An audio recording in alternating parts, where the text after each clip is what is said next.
What's up, ladies and gentlemen? I am here to talk Emergence episode 6. Wow, that was a doozy because we got a huge twist at the end of this episode, a huge reveal that I did not see coming at all. If you saw that coming, wow, I gotta say, you're smart because I was not under any suspicion that Emily was appearing as Kindred. And why was Emily appearing as Kindred? That's the question. Has Emily been playing them the entire time? She played them, she played everyone.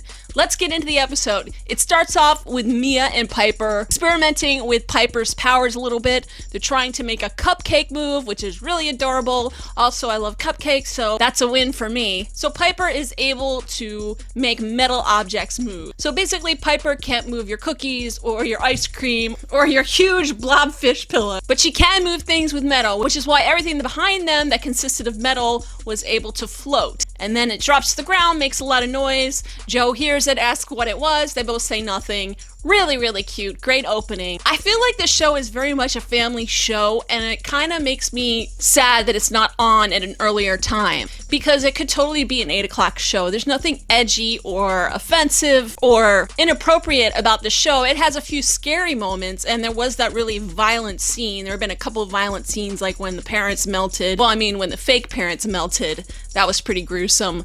But otherwise, I would say that it is not that scary of a show. And I've seen a lot edgier and more violent and graphic shows on at the 8 o'clock hour. I understand they want to keep that time slot open for sitcoms and more lighter fare, but this show is also funny. It has a comedic element to it. Both actors that are playing the parents, Alex and Joe, are both very, very funny naturally, and they have a comedic background. So it's only natural that the show would kind of naturally just be funny at times. Anyways, I don't want to stray too far from our episode recap. Getting right back into it, we have Joe having a discussion with Ed about his cancer. Ed is ready to tell the family. Joe doesn't think it's time yet for Ed to tell Mia and Piper and everyone else that his cancer has returned. Joe wants Ed to explore other options for treatment for his cancer, which has returned, unfortunately. Ed makes it clear that he's really not interested in trying to fight it at this point. Now, I really feel that somehow Piper's abilities somehow connected to Kindred, or their research is somehow going to find a way to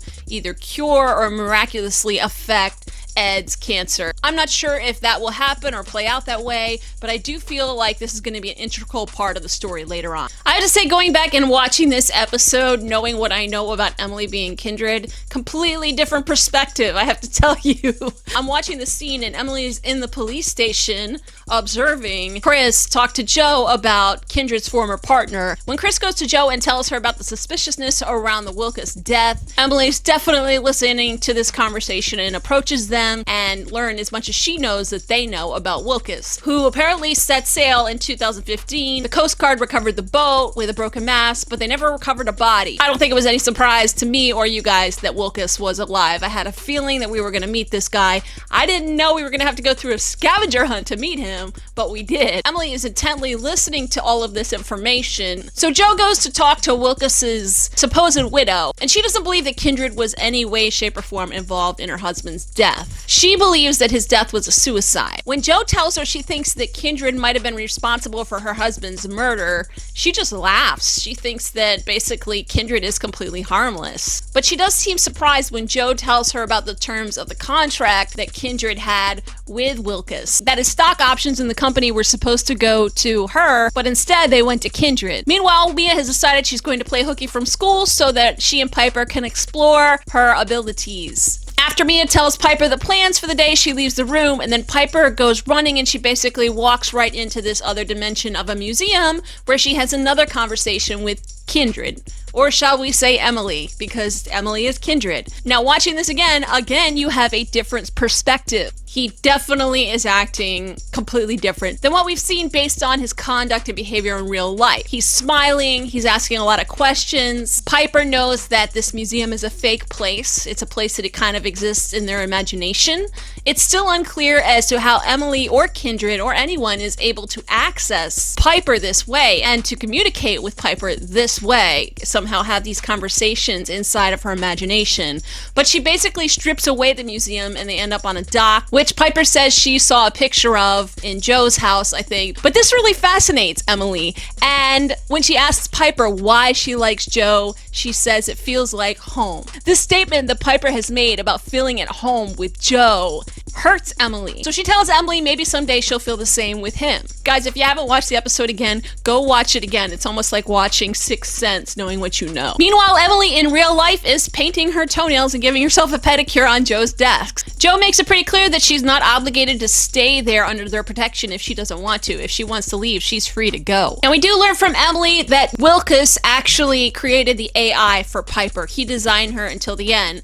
Emily also believes it wouldn't be a surprise that Wilkus would be alive because she thinks he's too much of a narcissist to have committed suicide. But we also learned from Emily that Wilkus tried to destroy everything he created because obviously we learn later on that he believes it to be a danger. Now Emily believes, or at least is leading Joe to believe, that Kindred killed Wilkus over this technology. That he wanted this technology and Wilkus was trying to destroy it, so Kindred, evil mean Kindred, killed Wilkus. Being that the rug was kind of pulled out from under us at the end of the episode, we can't really believe anything that Emily's saying at this point, because when you rewatch it, you start to think that maybe everything that she's saying to Joe is misleading her, that she has manipulated this entire situation to make Kindred out to be the killer, the murderer, the man that sent the hitman. We really don't know the level of sinister motive in Kindred's behavior here, but we do know that Emily's goal is to get Piper back. Even though we got a lot of interesting answers in this episode, it opens up a whole box of new questions here, and I'm not quite sure what to think. Their conversation is interrupted by Chris coming in and telling them that,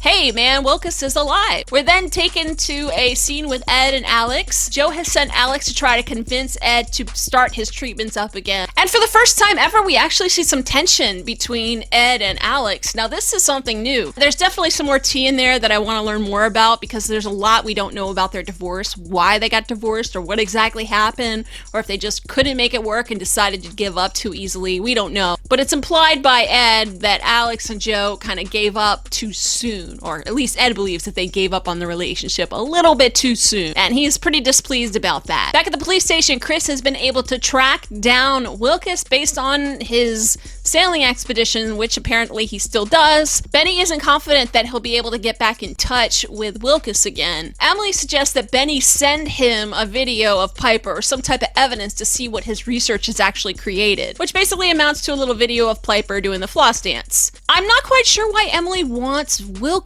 to see this, because we know that he tried to destroy it, and of course he probably is going to want to destroy it again. So I'm not quite sure why Emily wants to lure him out of hiding. Chris is here during this whole conversation. Of course, as we know, Chris does not know that Piper is AI, so Joe sends him out of the room, and poor Chris seems quite a bit hurt about being excused from the conversation. Mia and Piper are outside experimenting with Piper's powers. Piper is able to make a wrench and a paint can float, which is pretty cool. So of course Mia pulls out her phone and wants to get a video of this. And I'm pretty sure this was definitely an accident. Piper's concentration was interrupted by a car horn, and this prompted Piper to kind of lose control of these floating objects, and it resulted in the paint can flying and hitting Mia on the hand. Like I said, this was definitely an accident. Piper's very, very upset about it. She feels like this was all her fault.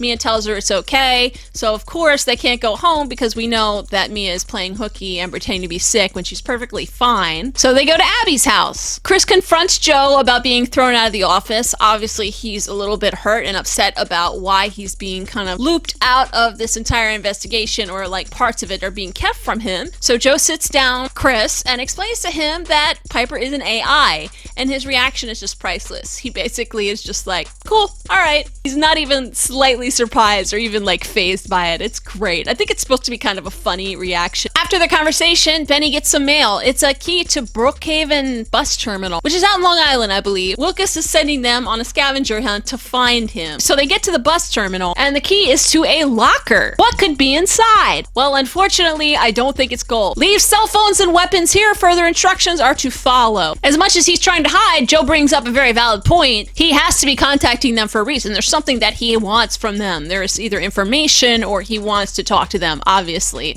Otherwise, he would have just ignored Benny's messages. So Joe reluctantly agrees to leave her phone and her gun and everything else in the locker. And they hear a buzzing in one of the seats. And under that seat is a flip phone, I believe. Well, it sends them to a parking spot where there's a car with keys waiting for them, with a map that's actually taking them up to Carmel, New York. I had to take a second look and really take my glasses off and look closely as to where he was sending them.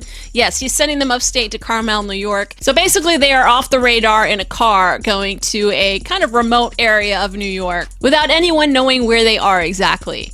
Seems a little bit risky, but they do it anyways, of course, because this is what happens in the show. They're willing to risk whatever they need to do to get to the bottom of things, which is something I really like about both of these characters. So they basically end up walking down a small gravel road, and this guy's got like a GoPro mounted on the trees. There's all kinds of security and creepy stuff going on here. Something makes a lot of noise, some type of alarm goes off, and the noise is so jarring and intrusive that it completely knocks out both Joe and Benny. When Joe and Benny regain consciousness, they find themselves in this guy's very luxurious underground compound. I gotta say that like beach thing that they have right here, it looks really awesome. I want one of those in my house. Now we learned that Joe brought an extra gun that she had holstered in her shin or her leg, which has been removed by Wilkes, as well as the disc that she has for Piper. So Wilkes has Piper's disc. He assures Joe and Benny that there is no way Kindred designed this disc. Wilkes is kind of reluctant to believe that this girl on the video, Piper, is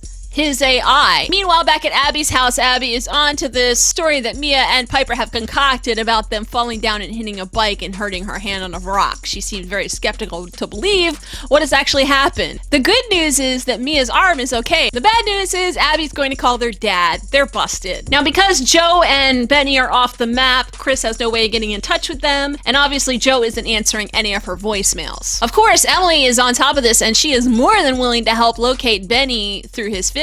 So now here's where things all start to make sense, because no sooner does she locate him, so does the Hitman. Now this is the Hitman that has tried to kill them several times, has made several attempts to kill them, but never seems to manage to kill them. Back at Wilkes' compound, he advises that they destroy Piper immediately. He basically thinks Piper is the Terminator. He says that she's evolving. He's obviously scared because he's not quite sure what she is capable of. This is new technology, this is an experiment. And yeah, I'm definitely getting a little bit of a Skynet vibes in here. Was Emily the one that actually took all of Wilkes' work and created Piper into a materialized AI humanoid? Now Wilkes tells them he has something that might actually help them get Kindred, and it actually ends up helping them get Kindred. So it turns out that Kindred tasked Wilkes to pursue the technology of gene therapy and nanotechnology, and this was back in 2011. And they used human test subjects in a village in Malawi. Unfortunately, 14 people ended up dead.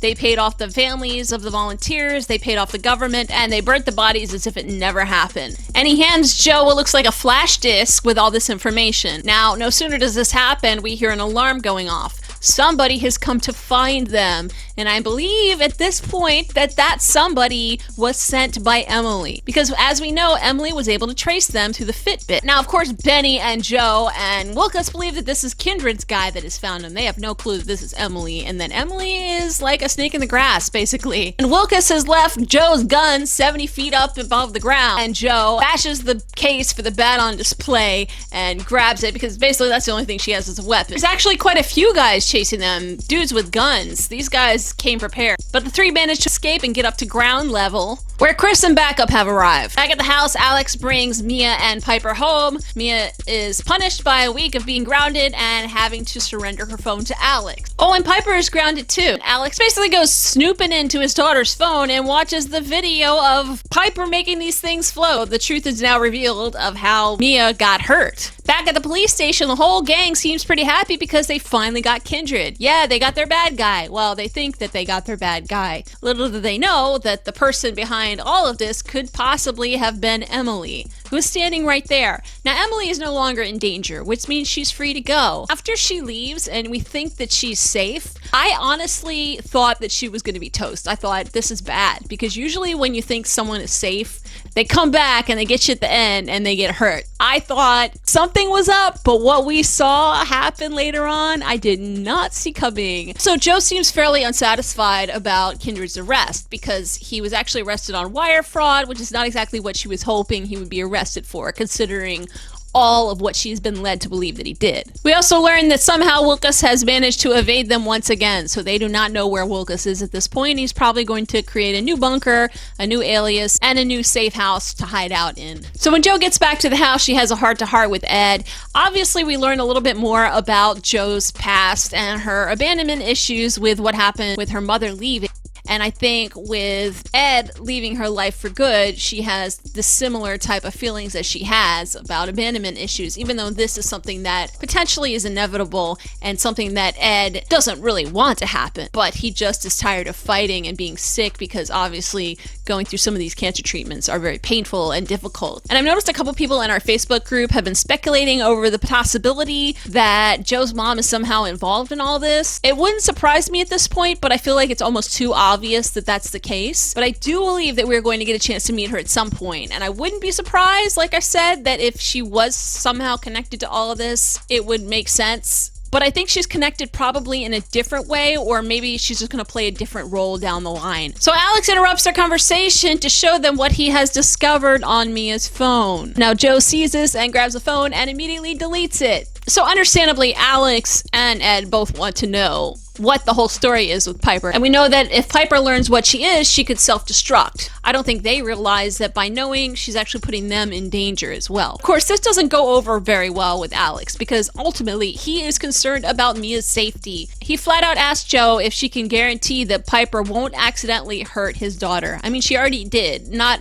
badly, but she did. She can't promise that, so Alex, of course, is going to remove his daughter from a potentially dangerous situation. Ed doesn't seem too crazy about the situation either, and we see that Piper's at the top of the step and has been listening to the whole thing. And this, of course, is going to upset Piper. So she runs to her bed and she's taken back to the dock with Kindred. Not Kindred, Emily. When Piper tells Kindred/Emily that people are a little bit afraid of her and that Mia got hurt, she tells Piper she can always be herself around her. But Piper says, but you're not who you say you are. And then we see Kindred morph into Emily. It's been her the whole time. Emily played all of them. When Piper asks Emily what happens now, Emily says, now we get to have fun. And she has a little bit of a mischievous twinkle in her eye. And I wonder what fun really means for Emily. I don't know what she has in store for Piper, but I'd like to hear what you guys think. Is Kindred really the bad guy here, or is he a bad guy and also Emily is the bad guy? What are Emily's intentions for Piper? What was Piper created for? What does Emily want to achieve with Piper? What did Kindred want to achieve with Piper? What does all of this mean? Let me know in a comment down below. I love to hear your feedback. If you like this video, please click that like button. It definitely helps me. If you're new here and you haven't watched any of my other videos, subscribe. I have a whole bunch of playlists for every episode right down below. Links are down below.